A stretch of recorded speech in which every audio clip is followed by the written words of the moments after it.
코로나 시대에 답답하고 힘들고 어려운 일이 누구를 초대할 수도 없고 또 초대를 받아도 가기도 쉽지 않은 그런 때입니다. 결혼식, 장례식, 교회 행사 등등 모든 걸 해도 초대장을 보내도 오지 못하는 것에 대해서 이제 다 이해가 되고, 또 그 맨 밑에는 뭐가 기록되어 있죠? 초대장 끝에는 네? 계좌번호, 계좌번호를 꼭 해서 인사를 그렇게 대신 해도 이제 신뢰가 되지 않는 때가 되고 말았습니다. 이렇게 초대하고 초대받는 일이 없다 보니까 교제가 끊어지고 왕래가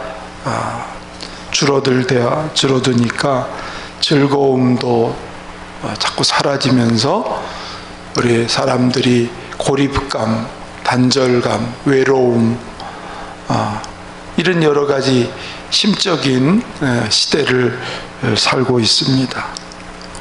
자, 그러나 오늘 선지자는 우리 모두를 초대하고 있는 선포를 하고 있습니다.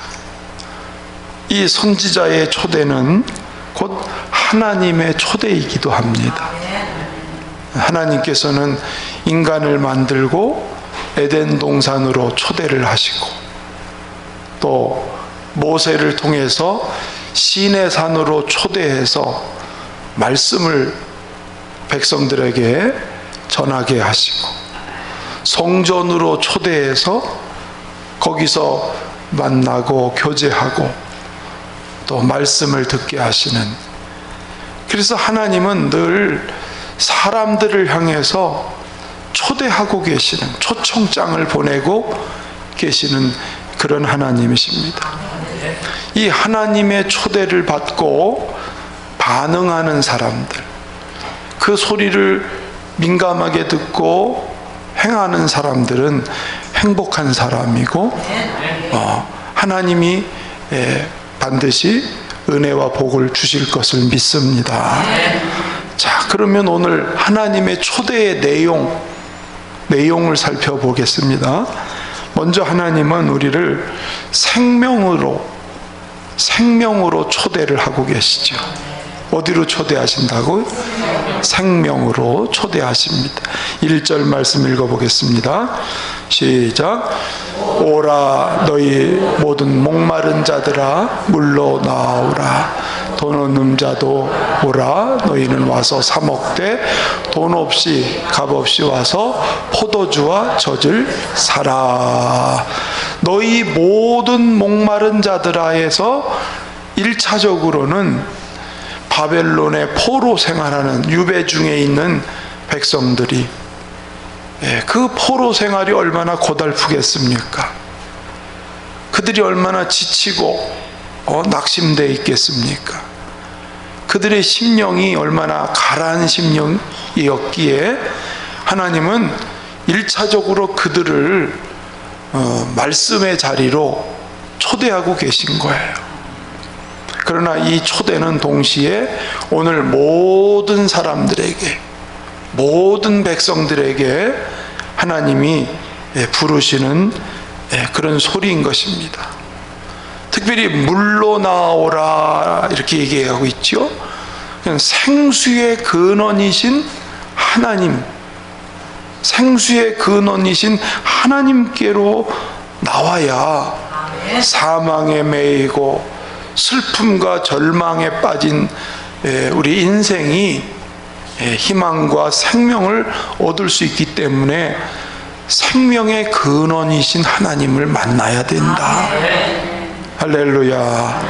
포도주와 젖을 사라는 것은 그 당시에 물과 함께 포도주와 젖은 우리 인간의 생명을 유지하고 지속하는데 필수적인 활력과 영양이 됩니다. 이거 다 생명이 살게 하는 기본적인 필요들이죠. 그렇습니다. 우리 영혼이 사는 길은 하나님을 만나야 살고, 하나님 앞에 다 나와서 하나님이 주시는 생수를 마셔야, 그래야 우리의 영혼이 살게 됩니다. 이것은 거저 주시는 은총이에요. 하나님이 주시는 이 큰 생명은 인간의 어떤 돈이나 사람의 힘으로 지불할 수 없는 그런 오직 하나님의 은혜로만 값없이 우리에게 선물로 주시는 은혜라는 것입니다. 마치 엄마가 밥상을 차려놓고 아이들을 깨우면서 일어나서 밥을 먹으라, 밥 먹고 기운 내라, 힘내고 살아야지, 그렇게 밥상을 차려놓는 것처럼 하나님이 은혜의 밥상을 차려놓으시고 나와서 이 양식을 먹고 이 음료를 마셔라 라는 것입니다. 오늘도 그 은혜의 자리로 여러분 초대하시는 주님을 만나시길 축원합니다. 사탄의 초대도 있습니다. 오늘 본문 2절을 보면 너희가 어찌하여 양식이 아닌 것을 위하여 은을 달아주며 배부르게 하지 못할 것을 위하여 수고하느냐. 어찌하여 그래요. 어찌하여. 양식 아닌 것은 뭘 말합니까? 헛된 세상의 풍요, 세상의 영광. 사람들은 이 세상의 풍요와 세상의 소유와 영광이 마치 내 생명을 유지할 것처럼 그걸 위해서 애쓰고 그거를 위해서 힘쓰고 하지만 그것이 우리의 영을 살릴 수는 없습니다. 우리의 생명을 일으킬 수는 없다고 하는 거예요. 그럼에도 불구하고 최초의 인간을 유혹했던 마귀는 선악과를 먹으라고 초청을 하잖아요. 이 선악과를 먹으면 네가 하나님처럼 될 것이다. 네가 참 멋진 인생이 될 것이다. 그 사탄의 초청을 들은 인간이 선악과를 쳐다보는 순간 먹음직도 하고 보암직도 하고 지혜롭게 할 만큼 탐스럽게 유혹이 된 거죠. 넘어간 거지요. 마찬가지입니다. 지금도 사탄은 우리 인간을 계속 유혹하면서 헛된 양식을 자꾸 먹어서 세상의 정욕을 따라가게 하고 안목의 정욕을 쫓아가게 하고 이생의 자랑에 빠지게 하는 것이죠. 그래서 이 탐욕의 우상에 빠졌던 유대인들이 결국은 하나님이 주시는 양식이 아니고 사탄이 유혹하는 이 우상의 양식, 세상, 이것이 나에게 양식이 될 줄로 믿고 결국 그 소리를 따라가다가 결국 이 백성들이 어떻게 됐어요? 지독한 대가를 지불하고 말았던 것입니다. 사망에 빠지게 되고 말았던 것이죠. 우리는 좋은 양식을 먹어야 돼요. 신령한 양식을 먹어야 돼요. 요즘에 인스턴트 식품이 좋다고 그러지만은 많은 질병이 드는 이유 가운데 하나는 그런 인스턴트 식품들이 많아졌기 때문에 많은 질병이 생기는 것입니다. 자, 하나님이 우리를 초대하는 생명으로 초대하는 소리도 있고 사탄이 세상의 헛된 양식으로 우리를 유혹하는 이 초청이 있는데 우리는 어디에 반응할 것인가? 어떤 소리에 내가 반응하고 움직일 것인가? 3절은 이렇게 말합니다. 같이 읽어볼까요? 너희는 귀를 기울이고 내게로 나와 들으라. 그리하면 너희의 영혼이 살리라. 내가 너희를 위하여 영원한 언약을 맺으리니 곧 다윗에게 허락한 확실한 은혜이니라. 주님 앞에 나와서 주님의 말씀에 귀를 기울이는 사람은 영원히 살게 됩니다. 그의 생명이 살아나게 된다, 그런 말씀이죠. 예수님도 누구든지 목마르거든 내게로 와서 마시라. 나를 믿는 자는 그 배에서 생수의 강이 흘러나리라. 내 살을 먹고 내 피를 마시는 자는 영생을 얻으리니 마지막 날에 그가 다시 살아나리라. 주님의 살과 피를 먹어야 우리의 영이 사는 거예요. 할렐루야. 지금도 그 살과 피를 매일 주기 위해서 우리를 예배의 자리로, 기도의 자리로, 은혜의 자리로 주님이 부르시는 것입니다. 예수님을 배반했던 제자들이 낙심과 절망과 슬픔에 빠져서 고기잡이 하러 가지요. 그들이 밤새도록 헛된 수고만 했을 때에 다음날 새벽에 부활의 주님이 찾아오셔서 그들을 만나시면서 얘들아 이리 와서 조반을 먹으라. 떡과 생선을 준비해 놓으시고 와서 먹으라. 와서 먹으라. 주님은 거기서도 또 지치고 이제 실망에 빠진 제자들을 또 초청해서 그들을 먹이시려고. 그렇습니다. 예수 앞에 예수님의 부르심을 받고 다가온 그들은 거기서 다시 한번 생명이 소생되고 다시 살아나는 그런 영적인 역사가 일어났습니다. 예수님이 수고하고 무거운 짐자들아 다 내게로 오라. 내가 너희를 쉬게 하리라. 할렐루야. 물가로 나오라.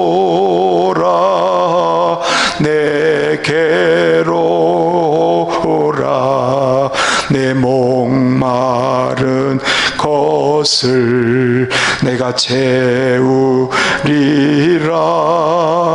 어둠 속에 매일 때 흘리던 내 눈물, 그 눈물을 위해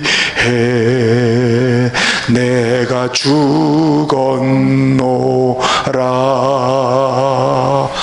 우리 주님이 목마른 자들을 부르시고 계세요. 여러분 그 생수가 여러분 심령 속에 흘러넘치기를 주의 이름으로 축원합니다. 또 주님이 어떤 초대를 하고 계시냐면 사명으로 우리를 초대하고 계세요. 4, 5절 말씀 읽어보겠습니다. 시작. 보라 내가 그를 만민에게 증인으로 세웠고 만민의 인도자와 명령자로 삼았나니 보라 내가 알지 못하는 나라를 내가 부를 것이며 너를 알지 못하는 나라가 내게로 달려올 것은 여호와 네 하나님 곧 이스라엘의 거룩하신 이로 말미암음이니라. 이는 그가 너를 영화롭게 하였느니라. 아멘.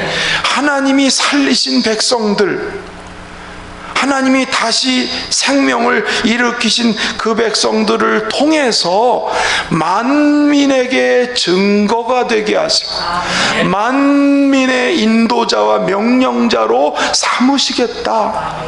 그래서 알지 못하는 많은 나라들을 하나님이 부르시겠다고 하는 거예요. 그들이 사명을 잃어버리고 육신의 욕망을 따라갈 때 그들은 사명을 망각해서 초라하고 부끄럽고 오히려 이방 사람들한테 붙잡혀가는 인생이 되고 말았습니다. 그런데 하나님이 그 백성을 다시 어떻게 하는 거예요? 하나님을 증거하는 증인의 나라로, 증인의 백성으로 하나님이 쓰시겠다고. 할렐루야. 하나님의 소원, 지난주에 첫 번째는 뭐였죠?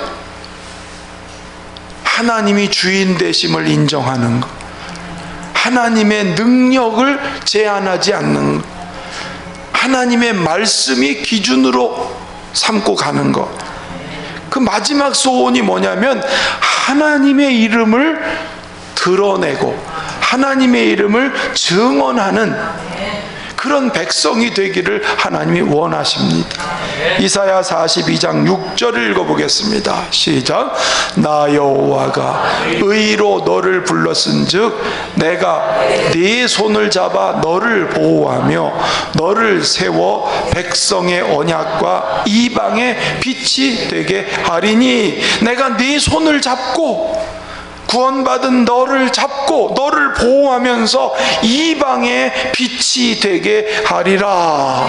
하나님이 저와 여러분을 붙잡고 여러분과 저를 사명의 자리로 이끌어서 이방의 빛으로 만민의 증거자로 하나님이 삼으시겠다고 한 것입니다. 하나님이 이스라엘을 부르신 것은 사명이 있어요.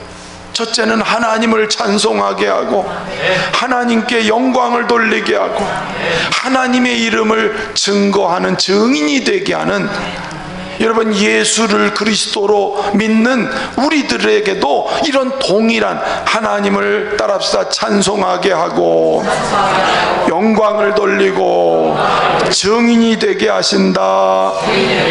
베드로전서 2장 9절 말씀 읽어보겠습니다. 시작.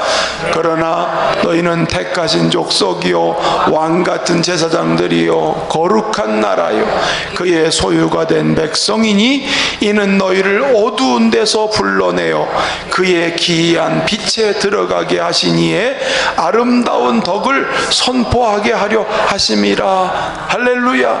저와 여러분, 하나님의 택한 저와 여러분들을 어두운 데서 불러서 빛의 나라로 들어가게 하신, 사망에서 건져서 생명에 이르게 하시는 그 하나님의 아름다운 덕, 그 하나님의 놀라우신 사랑을 전하게 하려고, 선포하게 하려고 부르셨다는 거예요. 여러분, 저희 교회가 여기다 세우려고 할 때에 주변에서 반대가 많았어요. 교회가 들어오지 못하게, 교회가 들어오면 주차도 안 좋고 시끄럽고 교회에 대해서 안 좋은 이 선입견 때문에 여러 가지로 방해 공작들이 많이 있었어요. 근데 지금은 어떻게 됐어요? 1년 된 지금은, 예? 제가 얼마 전에 대표를 만났더니 교회가 여기 와서 좋더라. 교회가 여기 세워지니까 깨끗해지고 말이죠. 예? 더군다나 사람이 왔다 갔다 하는데 얼굴이 우중충하면은 기분이 나쁠 텐데 얼굴들이 환하지, 예배드리고 나가고 들어올 때 성도들의 모습이 얼굴이 그냥 달덩어리처럼 환하지. 그러니까 저기 뭐가 좋은 게 있나 보다 그러고 사람들이 교회가 세워져서 너무 좋다는 거예요. 청소도 깨끗하게 방역 열심히 하지, 앞에다가 화단 만들어 놓고 꽃들이 늘 이렇게 노래 부르고 있지. 동네 사람들이 좋아해서 이제 더 있으라고 그럴 거랍니다.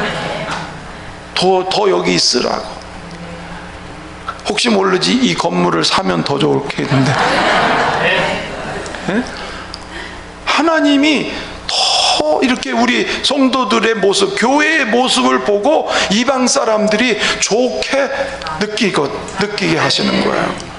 지난번에 차를 주차했는데 이 동네 옆에 있는 아주머니가 브레이크를 안 밟아놨더니 후진해가지고 우리 차에 꽝 부딪혀서 우리 차 뒤가 기스가 났어요. 그래서 이 양반이 이제 공업사에 가서 하세요, 내가 물어드려야지요, 막 그래. 그래서 어떻게 하면 좋을까 그냥 몇 사람하고 했더니 그냥 뭘 그걸 그냥 봐주죠 그냥. 그래서 제가 그랬어요. 아주머니 살다 보면 다 그런 일이 있으니까 아무 걱정하지 마시고 그냥 편하게 생각하세요. 아무 일 없어 괜찮습니다. 그랬더니 고마워가지고 그 다음 날인가는 음료를 사들고 인사를 받더라. 교회까지 와서 고맙다고. 글쎄 모르긴 몰라도 야, 참 교회가 다르긴 다르다 그러지 않았을까 하는 생각은 가져요. 그래서 그런지 제가 엊그제 시험 보러 갔다가 후진을 하다가 잘못 보고 뒷차를 제가 부딪혔네. 그래서 전화를 했어요. 내가 이렇게 이만저만해서 차를 했더니 보시라고 한번 어떤가 했더니 괜찮아요, 그냥 가세요, 그냥 가시라고. 예? 나도 또 혜택을 입더라고. 예, 그래요. 작은 거지만 이방 사람들한테 우리가 참 아름다운 덕을 자꾸 보여주는 게 얼마나 좋은 일인가. 어떤 장로님 집에 일하던 외국인은 일하다가 화가 나가지고, 뭐 장로님이 이러냐고, 막 너무 못 견디고 뛰어나왔다는 외국인이 계시더라고요. 예? 그분은 그래도 장로님은 이 정도 되실 텐데 아마 그런 뭐가 있었겠지요. 예수 믿는 사람은 좀 다르겠지 하고 있을 텐데 오히려 더 실망이 컸다는 거지요. 사실 그런 일들이 많습니다. 그래서 오히려 하나님의 이름이 욕을 먹는 그런 일들이 참 많아요. 근데 여러분, 하나님이 나를 사명을 줬다는 거 알면은 조그만 일 양보하고 배려하고 이해하고 그렇게 넘어갈 수 있는 거야. 근데 사명이 없으면 그냥 요만큼도 안 지려고 그러고, 내 기분에 안 맞으면 한바탕 해붙이려고 그러고. 예. 작은 사소한 일이지만 사명, 하나님은 우리를 구원해 줄 뿐만 아니라 사명을 주셨다, 하나님의 이름을 드러내는 사명을 주셨다라고 하는 걸 알면 말 한마디도, 행동하는 것도, 돈을 쓰는 것도 바로 그렇게 해서 하나님의 이름을 아름답게 드러내는, 누가 저들에게 가서 이 사랑을 전하겠는가? 하나님은 모르는 저 백성들에게 누가 가서 이 사랑을 대신 좀 전할 것인가? 하나님은 지금도 찾고 계시다는 거예요. 저와 여러분을 하나님은 어디로 부르셨다고요? 사명의 자리로. 아멘. 이 사명을 바로 아는 데는 다음이 꼭 필요해요. 다음 단계가, 그게 뭐냐면 용서하심의 초대입니다. 하나님의 용서하심의 초대. 6, 7절을 읽어보겠습니다. 시작. 너희는 여호와를 만날 만한 때에 찾으라. 가까이 계실 때에 그를 부르라. 악인은 그의 길을, 불의한 자는 그의 생각을 버리고 여호와께로 돌아오라. 그리하면 그가 긍휼히 여기시리라. 우리 하나님께로 돌아오라. 그가 너그럽게 용서하시리라. 아멘. 여러분, 이스라엘의 복이 뭐냐면 하나님을 가까이, 하나님을 섬길 수 있는 특권을 주신 게 이스라엘이에요. 하나님이 그들에게 율법을 주어서 그들을 행복하게 하시고, 성전에 와서 하나님을 만나고 교제하는, 이게 이스라엘의 특권을 주신 거예요. 할렐루야. 복이 덩쿨째 불러 들어왔지 않습니까? 그런데 이스라엘은 이 복의 근원이신, 특권을 주신 하나님을 멀리해요. 그리고 하나님을 찾고 가까이 할 백성이 우상과 이 세상을 더 의지하고 이 세상을 더 따라가는, 마치 음탕한 여인처럼 우상을 섬기고 가나안 풍요와 탐욕의 신에 빠져버려. 그 죄의 대가가 얼마나 큰지 유다가 멸망하고 바벨론으로 포로로 잡혀 특권을 잃어버렸어. 하나님을 가까이 할 수 있는, 하나님과 교제할 수 있는 이 엄청난 특권을 망각하고 헛된 것을 따라가다가 무서운 대가를 지불했어요. 그런데도 하나님은 오늘 어떻게 하세요? 그들을 다시 용서의 자리로. 응? 너희가 하나님 만날 만한 때에 찾으라. 가까이 계실 때에 그를 찾으라. 불의한 자, 죄진 자들은 돌이켜서 돌아오면 하나님이 그를 긍휼히 여기시리라. 하나님이 그를 용서하시리라. 다시 초대하고 계신 거예요. 할렐루야. 이게 참 하나님의 은혜인 거예요. 예, 넘어지고 쓰러지고 범죄하고 실수하고 잘못 가지만 그래도 또 사죄하시려고 용서하시려고 또 불러주시는 그 하나님. 아멘. 여리고의 삭개오는 세무장이니까 돈도 많아 부자예요. 부자라고 그랬어요. 요즘으로 말하면 고급 저택에 으리무리한 집에 고급 승용차를 타고, 예?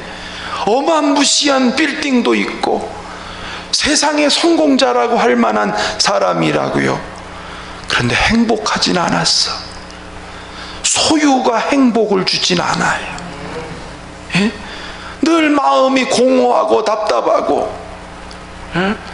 그런 이 삭개오가 예수의 소문을 들었어요. 예수님 만나면 치유가 되고 슬픔 인생이 기쁨의 인생으로, 고통의 인생이 기쁨의 인생으로 바뀌어진다는, 그래서 예수님을 생각하고 있던 차에 마치 동네에 예수님이 오셨다 그러니까 예수님 얼굴 좀 보고 싶어서. 근데 키가 어때요? 작아요. 안 보여. 예수님을 보고 싶어도 볼 수가 없어. 그래서 나무 위로 기어 올라갑니다. 체면이고 뭐고 지금 난 예수님 보고 싶은 거야. 여러분, 그런 심정이면 예수님 만나요. 나는 오늘 예수님 꼭 만나고 싶어요. 예수님 오늘 나를 꼭 만나주세요. 그런 심정으로 예배하는 사람은 반드시 주님 만나주세요. 올라가서 예수님을 보고 있는데 갑자기 예수님이 뚜벅뚜벅뚜벅 걸어오시더니 삭개오야 내려와라. 아니, 어떻게 내 이름을 아셨지? 너무 놀랐어요. 그 삭개오에게 내가 오늘 밤에 너희 집에서 유하리라. 여러분, 사람들이 삭개오를 다 멀리합니다. 매국노라고 합니다. 구두쇠라고 얘기합니다. 상대할 사람이 아니라고. 사람들은 그를 가까이 하지 않지만 예수님은 이미 다 아세요. 그의 마음에 뭐가 지금 갈급한지. 주님은 죄의 사함을 그에게 선포한 것과 똑같습니다.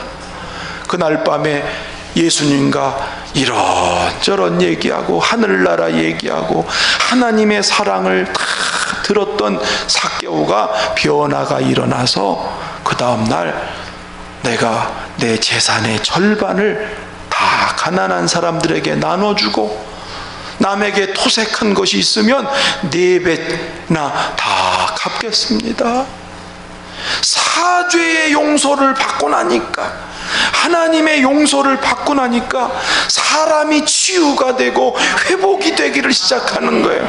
여러분, 용서받으면 치유도 나타나고 회복도 나타나는 거예요. 오늘 읽어보시면 8절 9절 보겠습니다. 시작. 너희의 생각과 다르며 내 길은 너희의 길과 다름이니라. 여호와의 말씀이니라. 이는 하늘이 땅보다 높음같이 내 길은 너희의 길보다 높으며 내 생각은 너희의 생각보다 높음이니라. 유대인들은 스스로 우리는 이젠 끝난 인생이야, 더 이상 이 포로 생활에서 다시 회복된다는 건 꿈도 꿀 수 없는 거야, 우리는 이제 절망의 인생이야. 도무지 선지자들이 얘기를 해도 아이고 그거는 이해가 안 돼. 그건 지금 우리가 이 상황에서 여기서 해방된다는 거는 있을 수 없는 일입니다. 이렇게 그들은 스스로 쓸모없는 인생 된 것으로 생각을 해버렸어요. 근데 하나님은 해, 네 생각과 내 생각은 다르다. 우리의 상식과 우리가 가지고 있는 지식과 우리가 가지고 있는 판단력, 그거하고는 하나님이 하는 거하고는 전혀 다르다는 거예요. 우리는 그저 우리의 수준에서 모든 걸 판단하고 결정하잖아요. 하나님은 너무 달라요. 하나님은 능히 그 백성들을 일으켜서 회복시켜서 치유시켜서 다시 고국 땅으로 돌아가게 하시는 높으신 계획과 뜻이 있는데, 사람은 할 수 없는 일일지라도 하나님은 그 일을 반드시 이루어지고, 비가 와서 땅에 내리면 이 식물이 자라고 열매를 맺게 하는 것처럼 내 입에서 나간 말은 그대로 이루어진다. 하나님은 치유와 회복도 이루어 주시는 하나님이세요. 여러분, 어떤 사람 중고품 못 쓰는 물건, 못 쓰는 자동차인데 전문가에게 이게 딱 가니까요, 그 못 쓰게 된 물건도 어떻게 부속 갈고 어떻게 해서 쓸모있게 만들어 놓더라고. 어떤 자동차는 폐차시켜야 될 것 같은데도 전문가에게 맡겨주니까 뼈대만 남겨놓고 다 갈아가지고 새 차를 만들더라고. 예? 하나님은 능히 치유하시고 회복하시는, 하나님 앞에 죄 용서받는 사람, 주님 앞에 깨끗함을 받으면 주님은 언제든지 우리를 새 그릇으로 만드시는 주님인 줄로 믿습니다. 그렇습니다. 그래서 지금은요, 회개하는 사람을 하나님은 이렇게 만드세요. 이 대한민국도 8.15 해방을 맞이했지만 지금 나라의 모습은 엉망이잖아요. 그렇죠? 국가의 경영이고 뭐고 얼마나 난리가 났어요. 오늘 8.15 해방일인데 이런 때 누가 나라를 위해서 회개할 건가? 누가 민족을 가슴에 끌어안고 애통해하며 비통해하며 하나님 대한민국을 다시 살려주시고 이 나라의 죄를 용서해달라고 하나님께 회개의 기도를 드리며 나아갈 때에 하나님은 그 회개의 기도를 들으셔서 나라도 새롭게 고치고 일으키실, 회복시키실 하나님, 진정한 광복을 또 주실 줄로 믿습니다. 마지막으로 주님은 영원으로의 초대를 하고 계십니다. 할렐루야. 12절 13절 말씀 읽어보겠습니다. 시작. 너희는 기쁨으로 나아가며 평안히 인도함을 받을 것이요 산들과 언덕들이 너희 앞에서 노래를 바라고 들의 모든 나무가 손뼉을 칠 것이며 잣나무는 가시나무를 대신하여 나며 화석류는 찔레를 대신하여 날 것이라. 이것이 여호와의 기념이 되며 영영한 표징이 되어 끊어지지 아니하리라. 여러분, 그들을 용서해 주실 뿐만 아니라 어떻게 하신다고 했냐면 평안히 인도함을 받을 것이다. 여러분, 바벨론에서 이스라엘 땅으로 가려면 머나먼 사막길을 가야 돼요. 정말 어렵고 머나먼 길이에요. 그런데 하나님이 목자를 세워서 느헤미야를 세우고 스룹바벨을 세우고 하나님의 목자를 세워서 그 백성들을 그 약속의 땅까지 데리고 가시는 거예요. 근데 보세요, 산들과 언덕들이 노래를 바라고 들의 모든 나무가 손뼉을 치고, 이게 곧 뭐예요? 그들이 돌아오는 것을 환영한다는 거예요. 마치 금이 환영하는 것처럼, 전쟁에 나갔던 사람들을 돌아올 때 환영하는 것처럼 하나님이 그들을 환영하는 거예요. 그래서 황폐한 땅, 이 예루살렘을 회복하고 성전을 다시 일으켜서 그곳에 기쁨이 넘치고, 잣나무라는 거 하는 것은 하나님이 유익하게 한다는 것이고, 화석류는 향기가 난다는 거예요. 이 아름다운 땅에 그들을 인도하실 것이다. 이것은 장차 메시아를 통해서 하나님의 나라를 이루시고, 더 나아가서 구원받은 성도들을 하나님이 이 땅에서 인도해서 영원한 천국으로, 할렐루야, 우리를 이 땅에 사는 동안 동행하시며 인도하시다가 하늘나라 입성할 때, 여러분 보세요, 먼저 간 성도들이 성도님들 고생했어요. 수고했어요. 믿음 지키느라고 얼마나 수고했어요. 먼저 간 성도들과 천군 천사들이 이 영원한 나라로 들어가는 저와 여러분들을 주님이 환영하고 기다리고 계실 거예요. 여러분, 그 환영을 거절하는 사람도, 그 초청을 거절하는 사람도 있고, 그 초청을 기쁘게 환영하고 받아들이는 사람도 있어요. 여러분, 주님의 이 부르시는 소리, 초청하는 소리, 어디로 초청하신다고요? 생명으로 부르십니다. 사명으로 부르십니다. 용서의 자리로 부르십니다. 더 나아가서 영원한 자리로 우리를 초청하고 부르시는 그 소리. 여러분, 그 소리를 듣고 은혜의 자리로 늘 나오길 바라면서 하나님이 주시는 이 좋은 기회를 놓치지 말고 그 자리에서 복되고 승리하는 성도들 되시기를 주의 이름으로 축원합니다.